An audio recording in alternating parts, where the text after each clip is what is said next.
Halo teman-teman, saya Cynthia Tahir dari Profesi Ners Poltekkes Kemenkes Manado akan menjelaskan tentang menggunakan aplikasi kesehatan Peduli Lindungi. Ayo kita simak.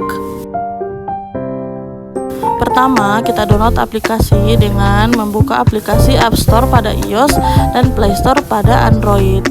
Setelah itu, kita klik pada bilah pencarian aplikasi Peduli Lindungi. Setelah itu, kita klik download dan tunggu hingga terdownload sempurna. Setelah terdownload, kita klik buka.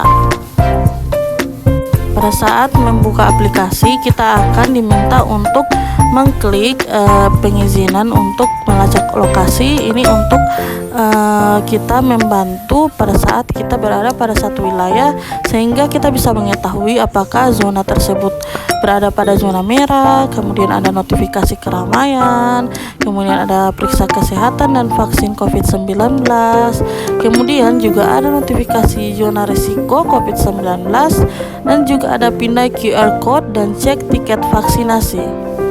Kemudian kita klik mulai.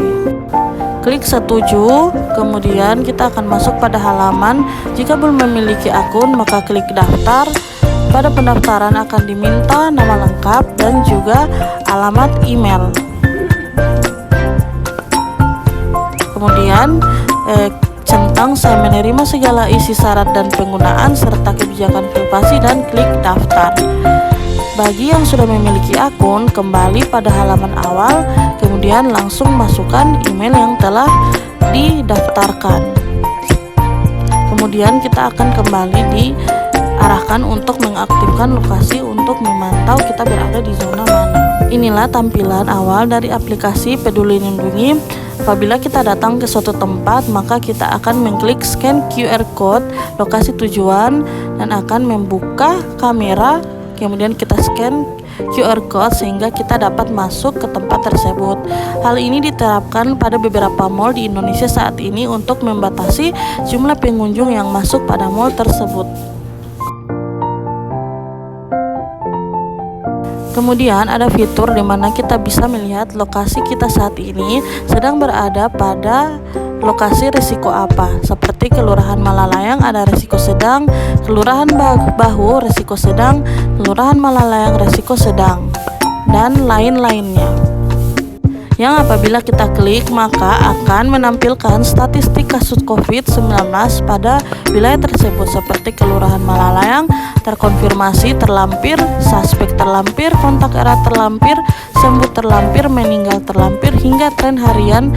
Kemudian di sini ada fitur pendaftaran vaksin. Kita dapat mendaftarkan untuk menerima vaksin sehari sebelum divaksin dengan memasukkan nik dan nama lengkap.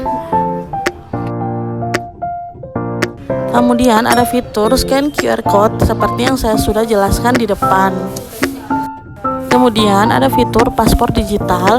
Di sini kita dapat melihat hasil tes COVID-19 jika kita pernah melakukan tes, dan juga kita bisa melihat lampiran kartu vaksin kita, dan juga kartu vaksin ini dapat kita unduh sehingga apabila bepergian kita sudah dapat memperlihatkannya kepada petugas bandara ataupun kereta. Kemudian ada fitur diari perjalanan. Kemudian ada fitur informasi penting. Kemudian ada fitur teledokter, yaitu di sini terintegrasi dengan beberapa aplikasi kesehatan atau aplikasi konsultasi kepada dokter, seperti Halodoc, Prasehat, dan lain-lain. Kemudian ada fitur Electronic Health Alert Card. Jadi fitur ini yaitu seperti kartu untuk apabila kita sampai ke bandara atau tempat perjalanan, maka kita harus membuat e-hak tersebut. Di sini ada e-hak internasional dan juga e-hak nasional. Nah, di sini ada traveling guide, ada pemeriksaan suhu dan saturasi, pemindaian kode QR e-hak, tes PCR untuk perjalanan bisnis, tes laser rapid, menunggu hasil tes, hasil negatif, hasil positif, biaya yang dikeluarkan, dan ketentuan meninggalkan Indonesia. Kemudian ada fitur periksa kesehatan, yaitu aplikasi Peduli Lindungi terintegrasi dengan aplikasi kesehatan yaitu Halodoc, Prasehat, dan lain-lain. Kemudian ada fitur pelayanan kesehatan, yaitu akan menampilkan lokasi puskesmas, rumah sakit, dan juga apotek yang berada di sekitar lokasi kita berada saat ini. Juga menampilkan lokasi sekitar kita apakah masuk kepada zona merah, zona kuning, atau zona hijau. Kemudian untuk merubah nama kita bisa melakukan pada klik akun. Baiklah, kurang lebih itu yang dapat sampaikan terkait penggunaan aplikasi Peduli Lindungi. Apabila ada yang kurang, mohon dimaafkan. Billahi taufiq wal hidayah. Wassalamualaikum warahmatullahi wabarakatuh. Terima kasih.